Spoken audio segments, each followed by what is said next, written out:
Burgess here with Music Marketing TV, and today we're checking out Spire, and we're going to be making this sustain pluck morphing lead sound. Here's what it sounds like in isolation. We can get really plucky to bring the sustain out.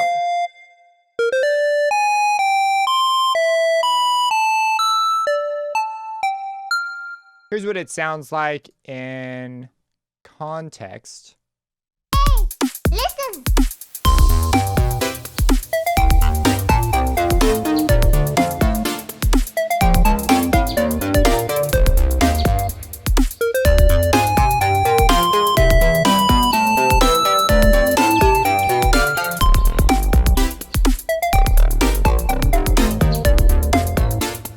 So that gives you a bit of an idea of what I was sort of visualizing. So the future-based kind of a lead sound here.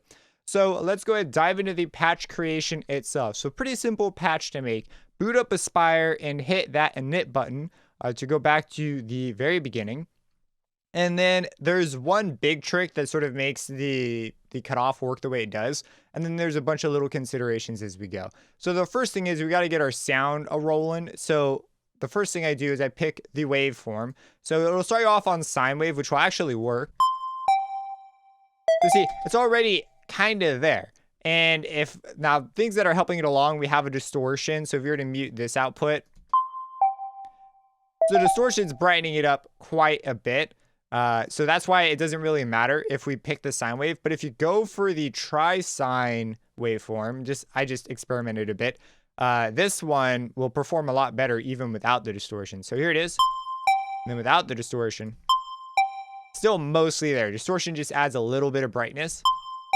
So this is the core sound we're going to be working with. I wanted sort of a squarish texture. And this is like basically a low pass square wave is a kind of a way you could sort of view this. So really nice. So after this, went through some cool effects you could add if you wanted. If you go into the unison mode, you could add a couple voices and bring the detune up a little bit.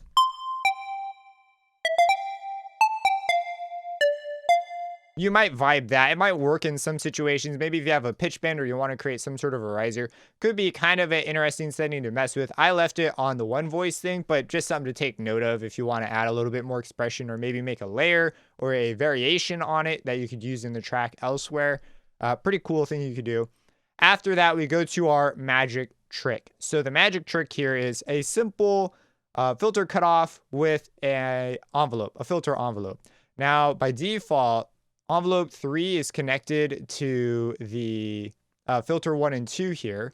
And so what I did with this particular patch was I set it on a low pass, and I use the perfecto filter. Any low pass filter will work.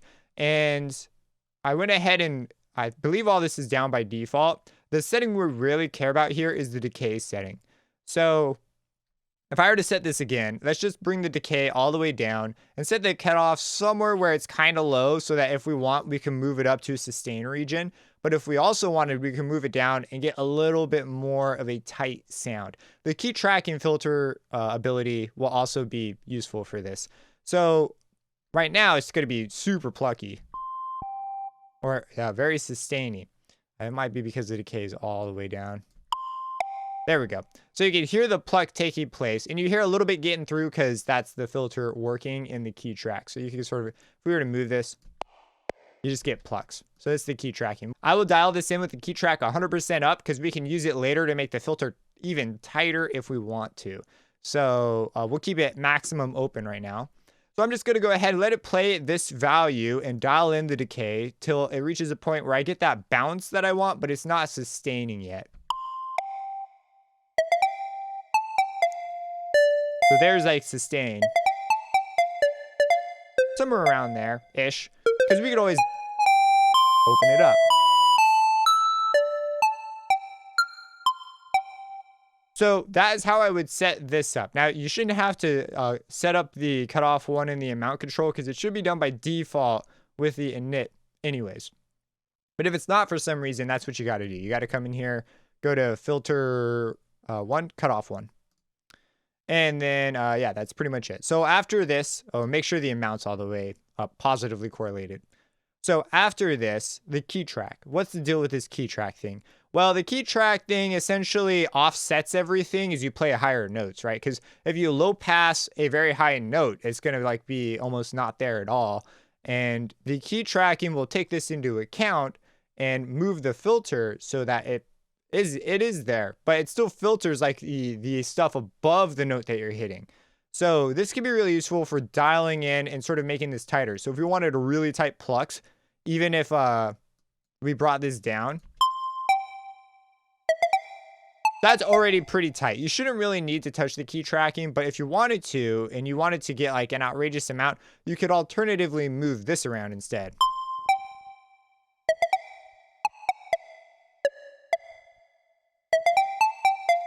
So just something to keep in mind when you're working with this. If you move it into more of a sustain setting,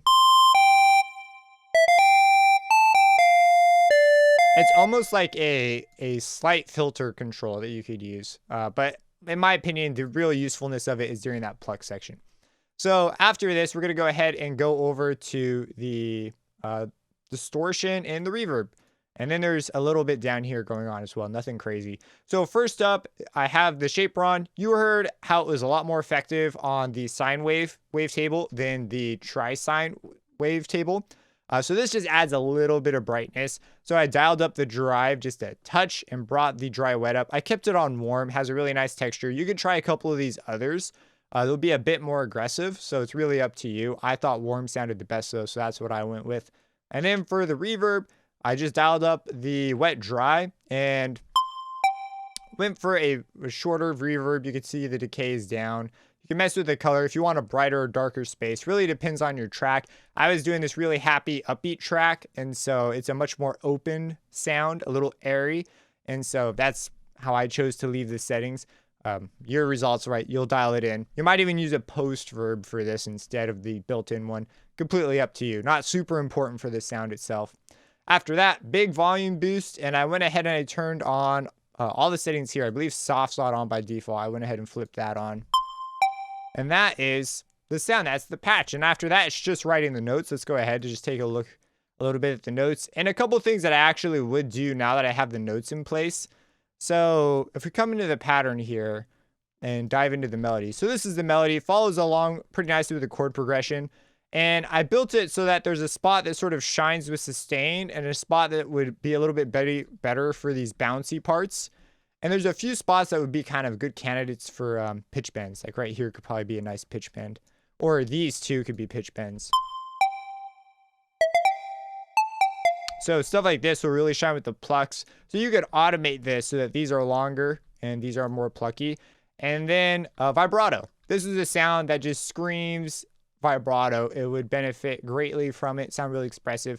So notes that are really nice here, or if you ever have a note in your melody that's sort of a long one, consider adding a little bit of vibrato. It could really liven up a sound. So this is just following along with the chord progression in the track, and that's pretty much it. So that is this patch sort of beat over the head. That's like you've got a variety of additional things you could try out, as well as just how to create the patch itself. Really fun to mess with these kinds of sounds. They're really simple, but they're also extremely musical, and a lot of small ideas can really go a huge way, which is why I sort of favor these super tonal kind of sounds. If you have any questions about this, feel free to let me know. Subscribe and hit that bell icon for future videos, and have a blessed day.